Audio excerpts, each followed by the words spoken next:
Eto na nga mga chong, marami tayong basketball updates. Ang plano ni Justin Brownlee, siya pa rin ba ang import ng Barangay Ginebra? Boss Al Francis Chua, sisimula ng galawin ang Barangay Ginebra. Tapos na nga ang kampanya ng Gilas Pilipinas sa FIBA Asia, kaya naman balik na ang focus netong si Coach Tim Cone.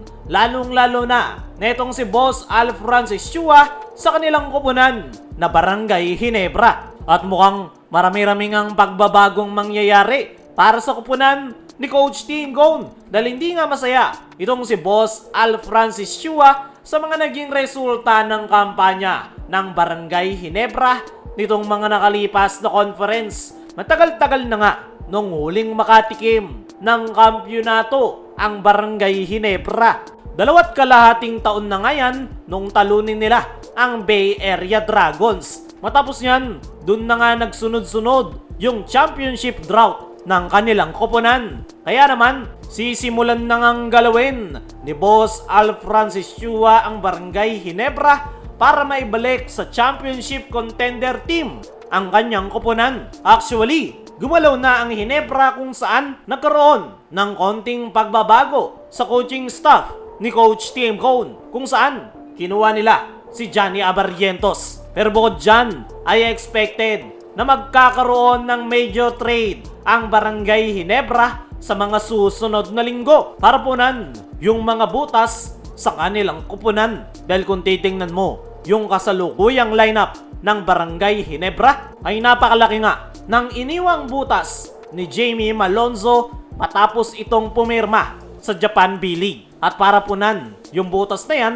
ay naghahanap ang Ginebra ng player na po pwedeng pumalit kay Jamie Malonzo. Actually, ang original plan nga sana ng Ginebra ay iti-trade na nila si Jamie Malonzo. Pero mukhang nakatunog nga etong si Jamie na iti-trade siya ng Barangay Ginebra. Kaya naman, inunahan niya na nga ito at pumirma sa Japan B-League. Kaya naman, nabulilyaso ang original plan ng Ginebra na planong gawing trade asset si Jamie para kumuha ng isang legitimate big man. Kaya naman, imbes na isang big man lang yung kailangan ng Ginebra, ay nadagdagan pa dahil sa pag-alis ni Jamie. Pero ito ngang si Boss Al Francis Chua ang bahala dyan. Ayon pa rin sa parehong source, meron ng target itong si Boss Al Francis Chua kung saan sinusubukan na nga nitong makipagnegosasyon sa isang kupunan para makakuha ng isang big man. Ayon pa rin sa parehong source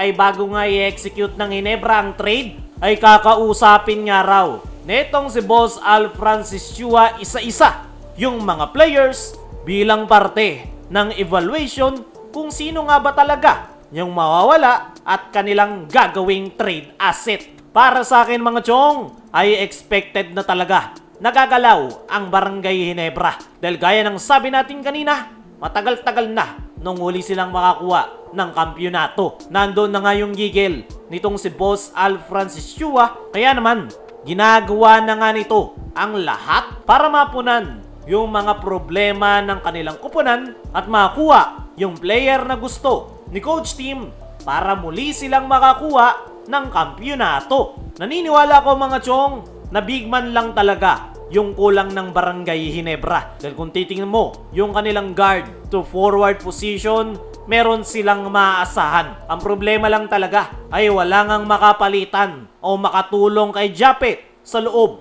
ng painted area.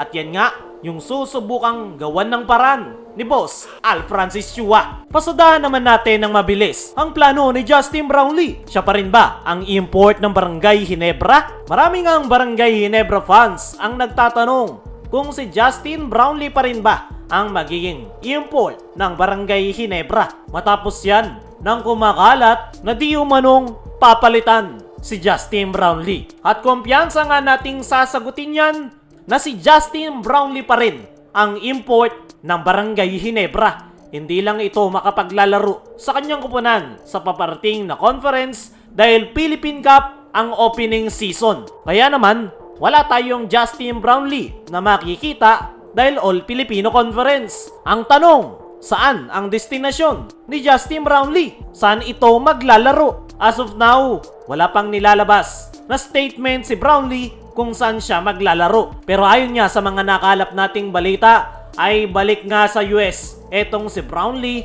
para magbakasyon at magpahinga. Kung maglalaro man ito overseas, ay malamang sa malamang ay sa Indonesia Basketball League dahil maikli lang at agad siyang makakabalik sa Ginebra once na import conference na. Pero kung ako ang tatanungin, mas magandang magpahinga na lang muna itong si Justin Brownlee dahil kakagaling niya nga lang sa kanyang surgery at deserve niya ng pahinga matapos yung kanyang naging performance sa ating national team. Mas mapapaganda rin para kay Justin Brownlee kung magpapahinga muna ito dahil hindi na nga siya bumabata at the same time para na rin makaiwas sa mga hindi inaasahang injury para once natawagin na siya ng Ginebra ay ready at handa itong maglaro. Knowing Justin Brownlee, hindi niya nga pinapabayaan ang kanyang sarili. Tuloy-tuloy pa rin yung kanyang pagpapakondisyon kaya walang magiging problema ang Barangay Ginebra kay Justin Brownlee.